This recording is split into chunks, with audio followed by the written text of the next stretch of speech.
Bom, então vamos dar continuidade.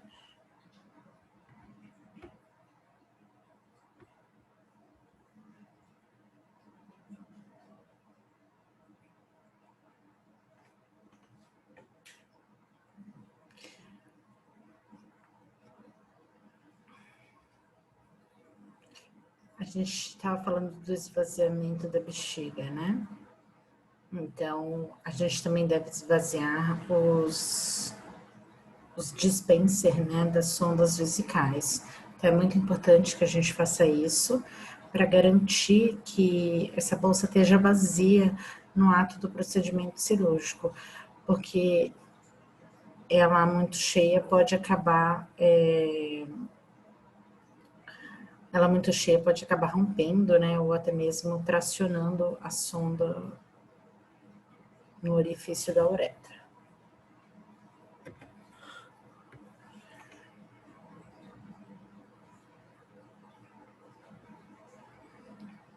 E aí é sempre importante, né, verificar os sinais vitais antes de encaminhar o paciente para o centro cirúrgico, verificar o prontuário, exames, né, o consentimento. Então, esse consentimento vai autorizar, né, a realização do procedimento cirúrgico e a realizar qualquer coisa de intercorrência. Então, a gente tem que sempre ver se esse consentimento está autorizado para iniciar, para tanto o anestesista quanto o cirurgião ter ciência se ele está assinado ou não. E entrou a Eleonária. Milionária. Já ia falar Eleonora. Então quer dizer que você tinha medo de mim? Ah, Ludmara entrou também. Nossa.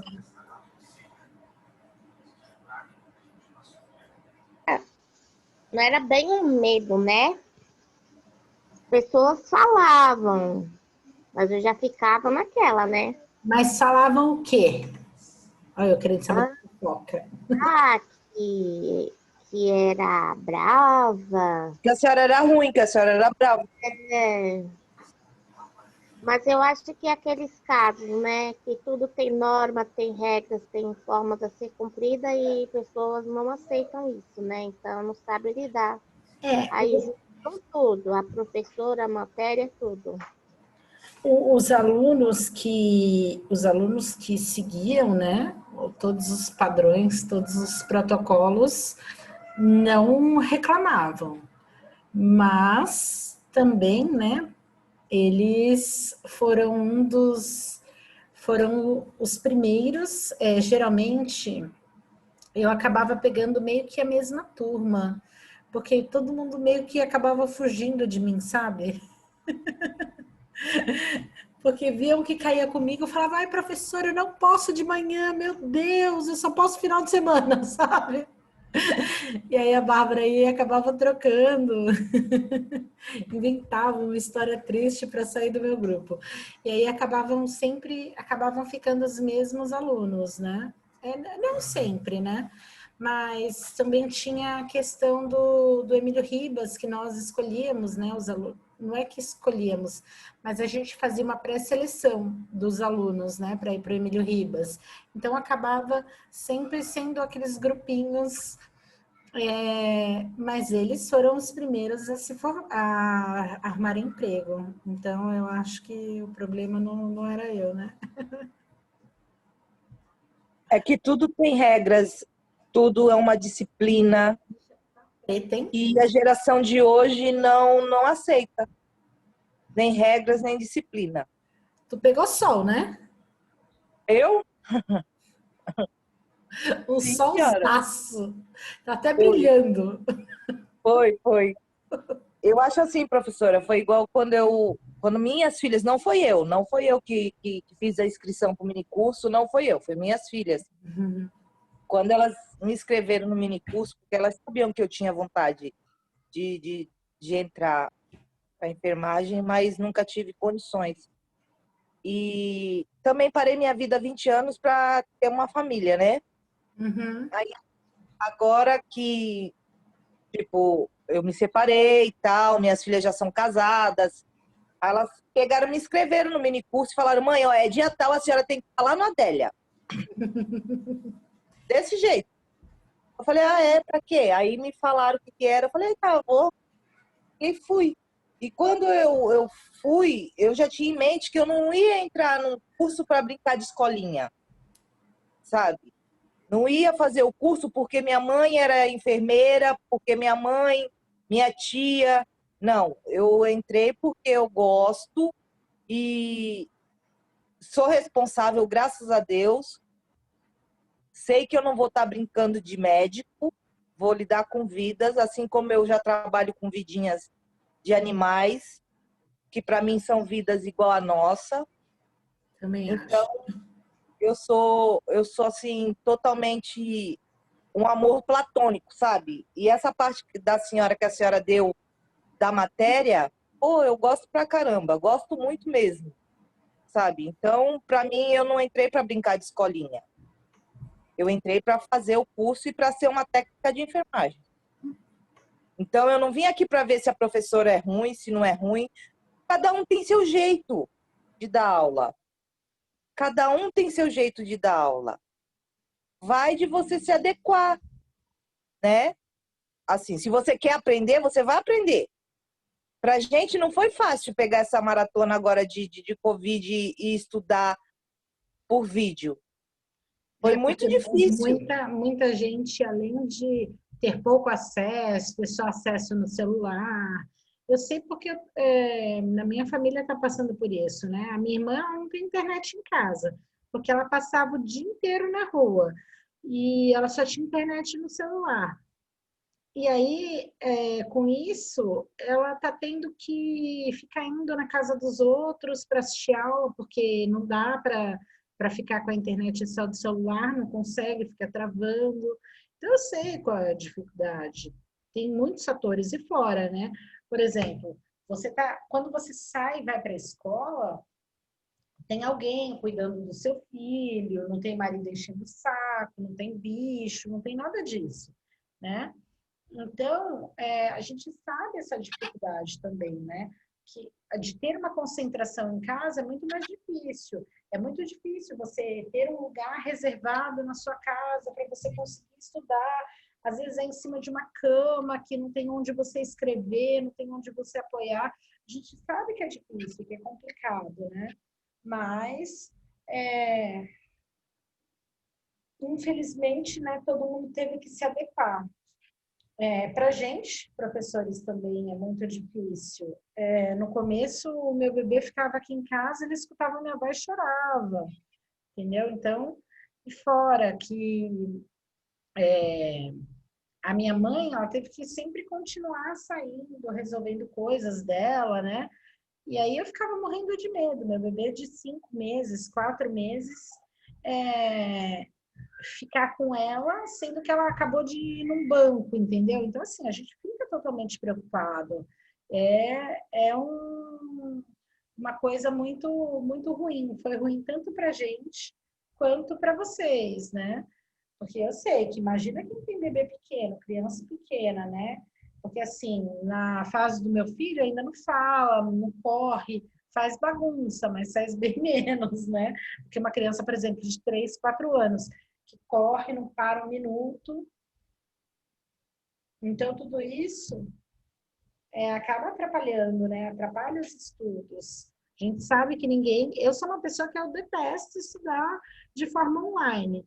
Eu tô... Ó, para eu acompanhar uma gestante, eu sendo enfermeira obstetra, eu não posso. Eu tenho que fazer um curso de doula. Por quê?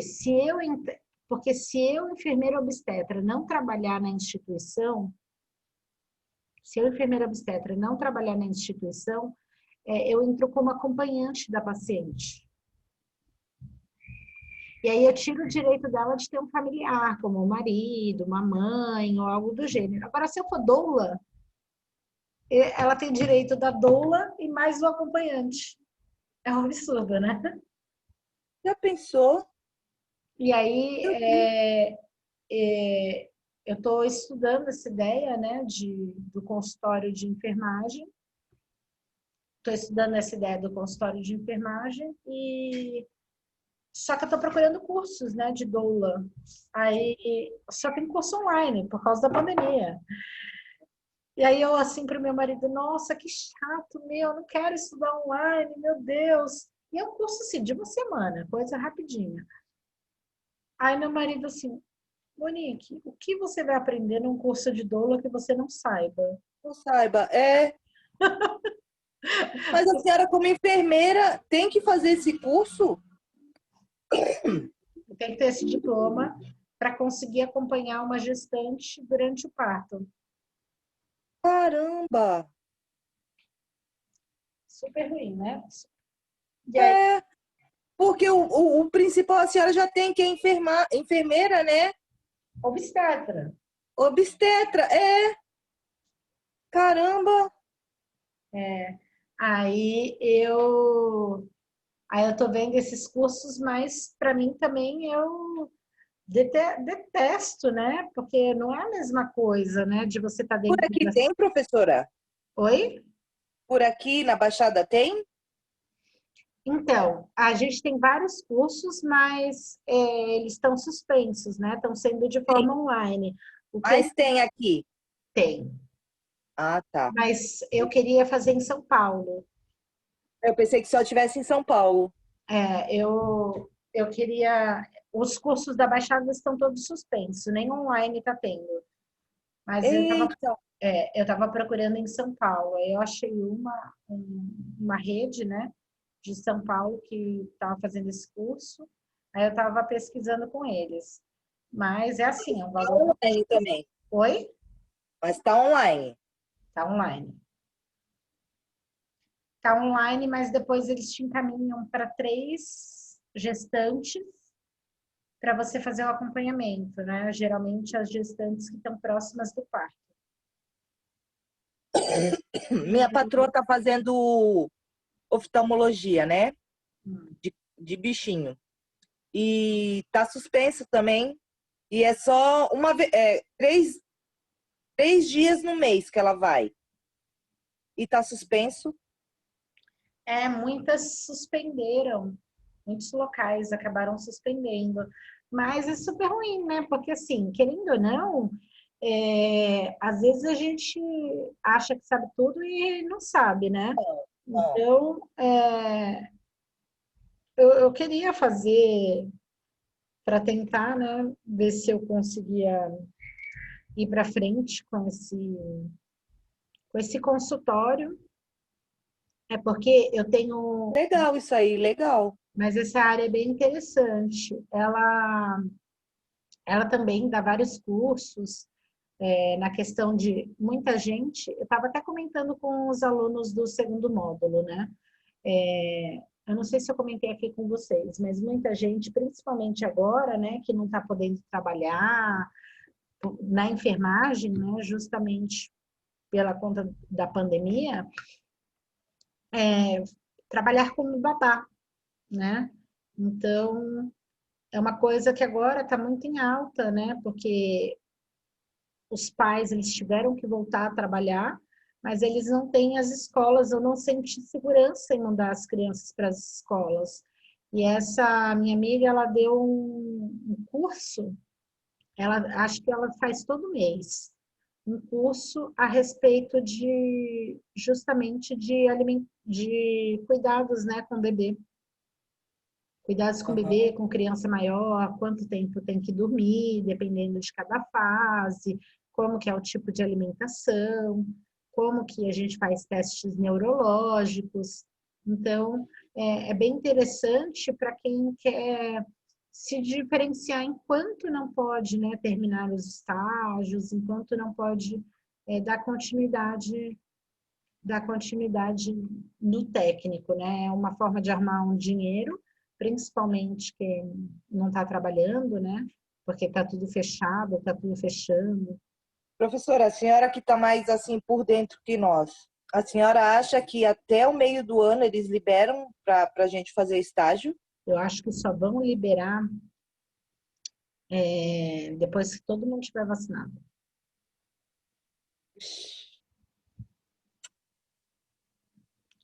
Eu estava vendo uma reportagem de um dos caras que fizeram a vacina, eu não lembro qual foi a vacina, mas não era da China, não.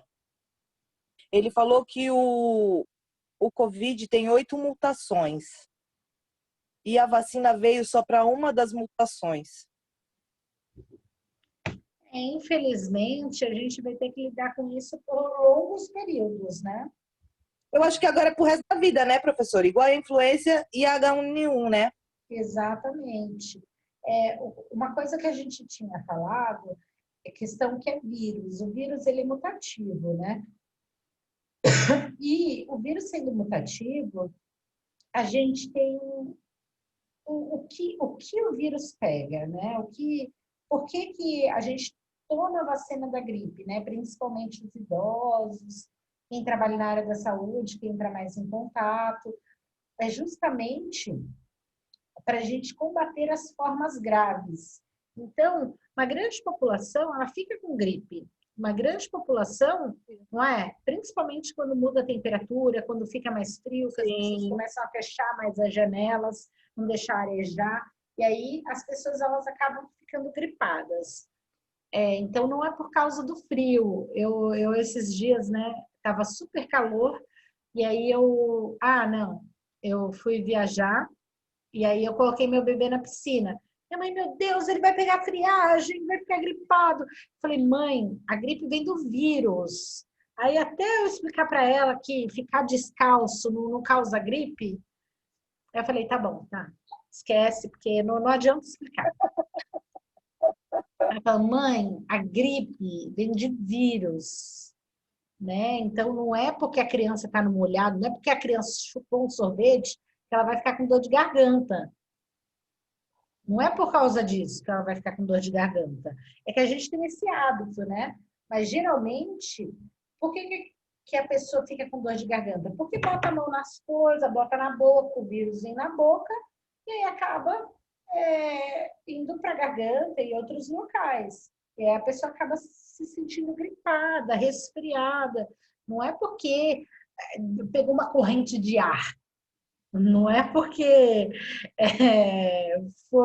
ficou molhado, né? Então, não é por causa dessas coisas. Então, é isso que a gente tem que colocar na mente das pessoas. A vacina vem, não é para curar a gripe, ela é para diminuir as formas graves da gripe. Então, as internações, a gripe, pensa na gripe, a internação, a gente tem que pensar na gripe como o coronavírus. Pensa que a gripe ela pode chegar a um estágio de coronavírus. Não no estágio de coronavírus. Eu falei de forma errônea. E travou. Não é que a gripe seja, não é que a gripe esteja no estágio de coronavírus, é que a gripe ela pode ficar tão mal, o paciente pode ficar tão mal, igual o coronavírus, né? Mas o problema é o quê? O problema é que a vacina ela atinge as formas mais graves. Então, várias pessoas pegam gripe, mas elas não atingem a forma grave. Nossa, eu tive uma discussão esses dias com a minha sogra de horas, porque ela falou que não toma a vacina da gripe, porque toda vez que ela tomou, ela ficou gripada. E aí ela come uma colher de azeite que impede que ela fique gripada. Aí eu falo, tá bom. Azeite e alho. Eu falo, pronto, agora o vírus é vampiro, que tem medo de alho. Então, óbvio, existem algumas coisas que aumentam a imunidade. Por exemplo, a questão do azeite. Não é que o azeite impeça de ficar doente. O azeite, muitas pessoas utilizam, né? Porque é como se ele impermeabilizasse a amígdala. E aí diminui essa sensação de, por exemplo, quando você está com a garganta arranhando, se você toma uma colher de azeite, ela vai envolver sua amígdala como se ela estivesse lubrificada. E aí, enquanto ela está lubrificada, o seu organismo, os seus anticorpos vão combater essas bactérias, esses vírus, essas bactérias. E aí, quando passar essa sensação, talvez você não esteja mais com essa garganta irritada. Mas não é por causa do azeite, que o azeite curou, foi seus anticorpos. Professora, eu nem sabia disso. E eu, todo dia, já é mania, é vício. Todo dia eu como pão com azeite. Não, mas é o azeite sozinho. Ah, mas primeiro eu tomo uma colher. Eu adoro azeite, professora. Não dura azeite na minha casa. Eu tomo essa. Ai, meu Deus do céu. Então, mas Meu pai até briga. Então, não é que o azeite cure. O azeite Não, é porque, igual a senhora está falando, ele forma uma camada. uma Mas eu nem película. sabia isso, eu nem sabia disso. Já é Sabe vício. quem faz isso? Sabe quem faz isso? Geralmente Ah, as empresas, os grandes escalão, eles, a maioria das decisões, elas são tomadas em restaurantes, onde o meu intuito é embebedar o próximo, né, para que ele aceite as minhas condições, vamos dizer assim. Então, antes, isso. eles tomam uma colher de azeite, porque esse azeite, ele vai como se fosse impermeabilizar o estômago, e Uhum. aí você fica mais resistente ao álcool. Então você Ah, consegue isso daí beber também mais. eu faço, professora. Isso daí também eu faço. Cachaceira Você, nata, sou eu. você É, consegue beber mais sem ter o efeito com do álcool, certeza. Isso entendeu? é verdade. Por experiência própria. É verdade. É verdade. Então, Não, mas eu como. Todo dia de manhã é vício. E ó, quando acaba, que eu percebo que acaba, dá um desespero. ensinar os cachaceiros, né? É, Ensinar. O povo não fica bêbado. Então, toma uma colher de azeite antes de sair de casa. é verdade, professora. Isso é verdade. É verdade. Professora, Cachaceira, até a senhora. Que? Até a senhora. A cachaceira nata de Ludmara já é normal, né? Agora normal nada, Eliana. você, tô Então, mas surpresa. quando. Mas é bom, isso é bom, né?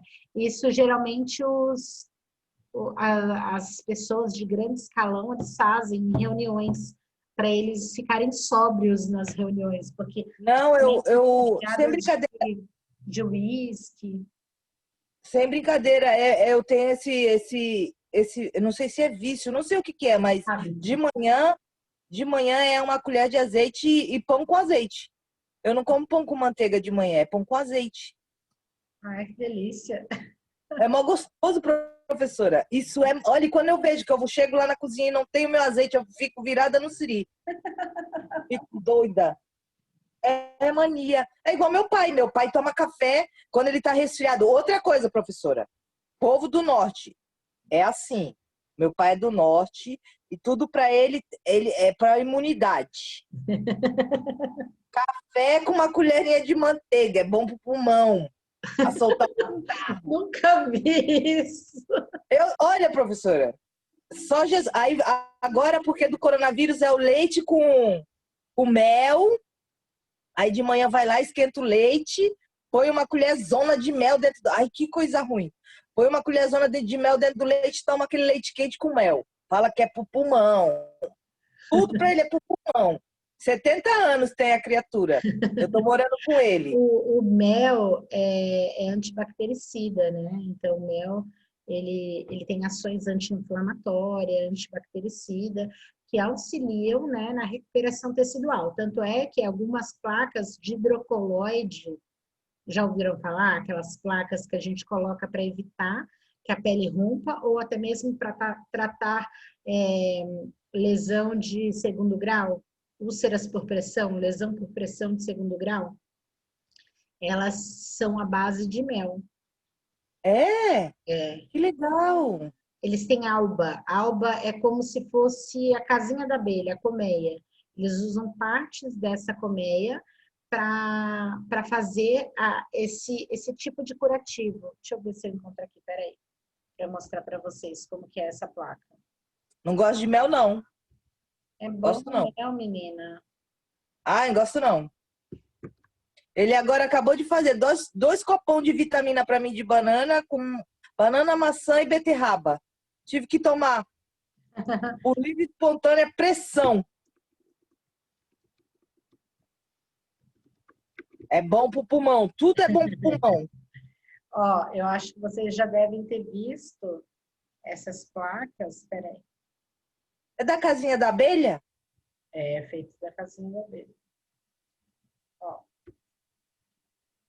essas placas.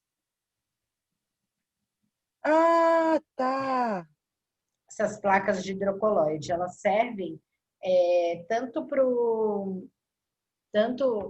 para pacientes que já estão com lesão, né, para auxiliar na cicatrização, tanto para pacientes que não estão com lesão, que, por exemplo, se eu tenho eu cuido de uma senhora que ela está muito tempo acamada. Não, vamos falar uma coisa que agora está sendo comum.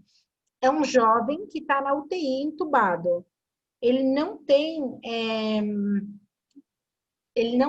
tipo, a chance, a pele dele ela é íntegra, né? E é muito mais firme e tem muito mais vascularização do que um idoso. Mas, devido ao quadro dele estar sem movimentação e muito tempo na mesma posição, pode acabar abrindo lesões. E agora é muito comum, por causa do Covid, né? Internações de pacientes não tão idosos. E aí a gente coloca essas placas nas proeminências ósseas que acabam rompendo. Então, seja região sacral, trocânteres, para evitar que a pele se rompa. Então, ela faz como se fosse uma segunda pele. A gente utiliza isso para... E aí ela costuma durar 7 dias. A gente utiliza geralmente para evitar que esse paciente tenha alguma complicação. Mas também quando abrem, né, a ferida, quando essa pele rompe, a gente também pode estar utilizando, que isso ajuda a cicatrização. A avó do meu marido, ela era totalmente ativa, ela teve uma infecção urinária onde ela acabou ficando de cama. E em menos de uma semana abriu uma ferida nela.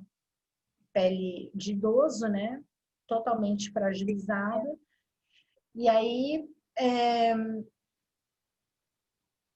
a gente não, porque eu nem tinha me envolvido, né, nessa época.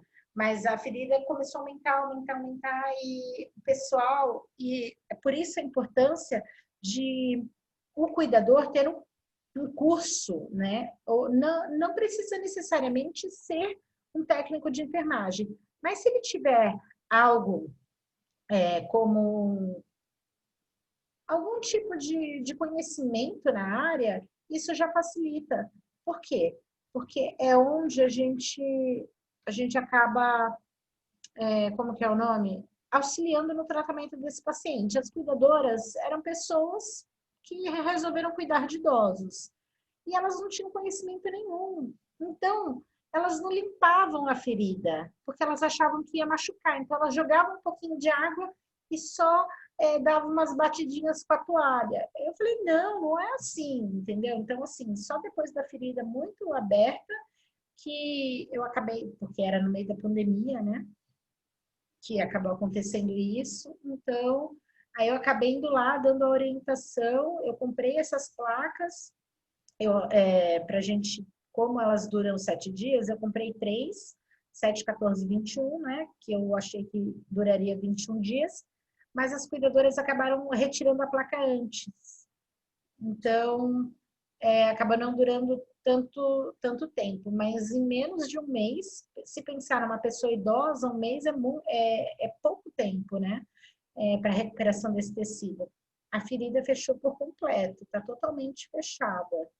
Mas ela estava bem grande, estava bem extensa mesmo. E elas não sabiam limpar, então eu ensinei a limpar, como que limpar, mas dói, vai doer. Eu falei, vocês não têm que se preocupar se vai doer. Infelizmente, a gente tem que fazer com cuidado, mas a gente tem que limpar. Se a gente não limpar, a gente não tira o tecido morto, e aí a recuperação tecidual vai ser muito pior. Né? Não vai haver recuperação tecidual. Então, isso que a gente tem que fazer. E aí, com isso, eles acabaram conseguindo recuperar. e conseguindo fazer com que ela recuperasse total. E aí agora eles utilizam esse tipo de placa para não abrir Não novamente. abri. Mas ela serve tanto para tratar quanto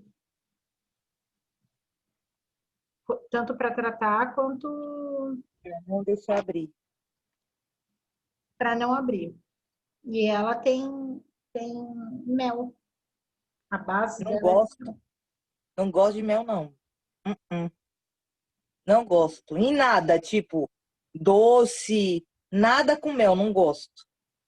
Não gosto. mas é E meu bom. pai quer porque quer que eu tome, porque diz que é bom, porque pro pulmão. Tudo para ele é bom pro pulmão. Limão, já não tem mais lugar de tanto limão que ele compra. Todo dia ele compra limão. Vitamina C. Ave Maria. Quando a gente come alimentos verde escuro, que é rico em ferro, Ferro. o ideal é que a gente tome com alguma vitamina C. Então, nos hospitais, são coisas que eles não falam, né? Então, por exemplo, nos hospitais, eles dão a vitamina C, ou eles dão o ferro junto com o suco de laranja ou de limão, justamente para melhorar a absorção do ferro. Então, quando a Olha que gente legal. come... Oi? Legal saber. Quando a gente come brócolis, espinafre, a gente deve tomar junto com suco de limão, porque aumenta a absorção. A Olha. mesma coisa que as pessoas acabam não sabendo, né? E acho que aqui todo mundo que tem filho já deu ferro para a criança, porque ela estava com anemia ou algo do gênero. No início, né, a absorção de ferro ela é muito. Então vamos lá, vamos do início. A criança ela nasce com um suprimento de ferro para cerca de 3 meses, de 3 a 6 meses. Então é muito comum as crianças, depois dos 3 meses, a médica prescrever ferro, sulfato ferroso para essa criança. Porque o suprimento de ferro que ela recebe é até no máximo de 3 a 6 meses. Mas Ai, geralmente. foi bom a senhora falar nisso. Oi? Foi bom a senhora falar nisso. Tem uma pergunta para fazer. Por que os pediatras hoje não passam mais remédio de verme para as crianças? Não passa? Não. A Geralmente. pediatra, a pediatra do meu neto nunca que passou um remédio de verme para ele. Mas ela faz exame de fezes? Sim, sim. Então, Faz fezes, mas por urina. quê? Ó, sabe por que ela não passa mais? Porque Ah, na década de 90 era muito comum a gente ter muitos vermes. Por quê? isso. O saneamento básico ele era precário. Então, a gente não tinha um saneamento básico de forma adequada como a gente tem hoje. Então, hoje, 95% das casas tem água encanada, esgoto encanado, a água que a gente recebe, ela recebe um tratamento, entendeu? As pessoas elas já tomaram consciência que elas precisam utilizar filtro, que elas utilizam ou aqueles filtros com vela, ou aqueles filtros de barro, né? E o índice de contaminação por parasitário, diminuiu. Então, hoje em dia, o preconizado é só eu receitar os antiparasitários se a criança apresentar nas fezes. Então, por isso que é importante, a cada 6 meses, um ano, levar no pediatra para isso. Como na década de 90, o saneamento básico e a água encanada e tratada não era comum para toda a população brasileira, então eles davam os antiparasitários em grande escala. Então, todas as crianças, ao ir no médico, elas recebiam a vermifugação para evitar, porque era muito comum as crianças terem parasitas, porque as ruas não eram asfaltadas, não tinha um saneamento básico adequado, o esgoto, a gente tinha muito esgoto a céu aberto, hoje em dia a gente tem, mas hoje em dia são poucos, né, esgotos a céu aberto, onde cai na terra e a gente brinca em cima, né? Hoje em dia pode haver que tenha, mas é um córrego que ninguém passa, porque sabe que ali vai esgoto, entendeu? E aí por isso que diminuiu. Ah, porque quem passou remédio para ele de verme, mas não era diretamente pro verme, era pro piolho, foi na creche. Então, mas Foi aí, na creche, porque a pediatra em si não passou. então, mas poderia ter pedido para ela por questão do piolho, né? Porque eles também servem, alguns servem, acabam servindo para o piolho. É, agora mesmo nós não tomamos, agora eu tomei, né? A, como é o nome? Ivermectina. Ivermectina, porque do Covid, né? É. Então, tipo, aí ele toma porque do piolho da creche, mas fora isso, a pediatra para prescrever, não. Eu fiquei de bobeira, eu falei, o menino já tem 4 anos e a pediatra não passa um remédio de verme pro menino? Mas é por causa disso. Então, que eu estava falando do ferro. O ferro ele não pode ser tomado junto com o leite. Com o leite do peito, ele pode. Com o leite industrializado, não, ele corta o efeito. Então, por exemplo, se eu dou o remédio de ferro para o meu filho e dou a mamadeira em seguida, eu corto o efeito do remédio. Então, o remédio de ferro tem que ser dado de preferência ou antes ou após as refeições, para que ele consiga absorver de uma forma mais efetiva. E se a criança só mama mamadeira, que é até os 6 meses, o ideal é intercalar, ter um espaço de 40 minutos entre uma administração e outra, para evitar justamente que a criança não tenha essa má absorção. E aí, às vezes, a mãe retorna com o filho com a anemia, né? A anemia persiste justamente por não ter essa orientação. Interessante. Então, são coisas que nós da enfermagem, podemos saber e orientar os pacientes, né? Para evitar que eles persistam em estar doentes, né? E muitas das vezes, ele continua doente simplesmente por uma má orientação. Como no caso do ferro. Legal saber isso aí. Que que toma com suco. É legal.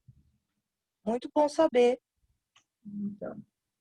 Cada ano a gente descobre uma coisa diferente. Então, por isso que a médica do seu neto não passa os antiparasitários. Não é, menina? Já pensou? Eu falei, mas eu cresci tomando remédio de verme, esse menino até hoje nunca tomou um remédio de verme. Não era? A gente não tinha que tomar? Sim. Ainda depois a minha mãe dava aquele negócio lá de peixe, aquele negócio ruim. Vixe Maria, outro troço ruim. Como era o nome daquele negócio que tem gosto de peixe? De Cacau Xavier. Ave Maria, Jesus amado. Que troço ruim. Meu Deus. Aquele outro, o preto lá, que tem mau gosto de cachaça. O quê? Cresci tomando essas coisas. Biotônico Fontoura? Maravilhoso, adorava. Eu também, por isso que eu virei essa cachaceira. Eu não paro de beber. Minha mãe colocava em cima da geladeira, eu subia em cima de banquinho para pegar aquilo virar. Eu era AS, não podia ver AS, que eu comia tudo os AS. Comia tudo, igual bala. Cadê o remédio daqui? Já comia, apanhava. Hoje em dia, a molecada não faz nada disso. Oh, meu Deus. Olha, a melhor geração foi a minha. Eu sou mais velha que a senhora, então a minha foi melhor que a da senhora ainda. Puxa vida, viu? Aquele negócio ruim que ficava rotando aquele peixe podre. Ai, que ódio que eu tinha daquilo. E era bom para a saúde, era bom. Ave Maria. Hoje em dia existe isso? Existe, mas sem álcool, então não faz efeito. Ninguém vira mais cachaceiro. Ninguém vira mais cachaceiro. E o outro do peixe, existe? Eu acho que existe ainda. Era marronzinha, a garrafinha, com o homem segurando um peixinho no rótulo. Me lembra até hoje. Emulsão, né? Emulsão de Scott, né? Era isso? Ave Maria, Jesus. Algumas farmácias ainda encontram. Farmácia antiga. Tem sim, só que agora são saborizados, né? Saborizado com aquele cheiro de peixe podre. Ai, que negócio ruim. Gosto de laranja. Agora não tem gosto de peixe. É. Vai que não. Ah, meu Deus. Que infância Então, boa que nós a tivemos. gente vai ficando por aqui porque agora vai acabar, senão só tem um minutinho. Então, semana que vem eu espero vocês e eu espero que vocês compareçam mesmo no dia 14, 15 e 16, tá bom? Vamos sim, vamos sim. Vamos sim, pode deixar. Então tá, vou aguardar vocês. Fica com Deus, boa noite. Vamos sim, professora. Um beijo. Boa noite. Tchau. Tchau.